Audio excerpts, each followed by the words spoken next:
Gisuspindi una sa LTO Region 11 ang nakatakdang pagpanakop sa mga nagagamit og improvised ug temporary nga plaka sa Davao Region karong Nobyembre 1 subay sa mando sa LTO.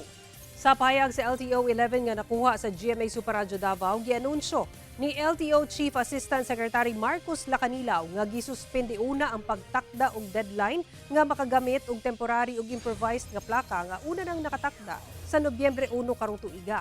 Kini aron mahatagan og konsiderasyon ang mga nanag-iya og sakyanan nga makuha ang plaka gikan sa ahensya.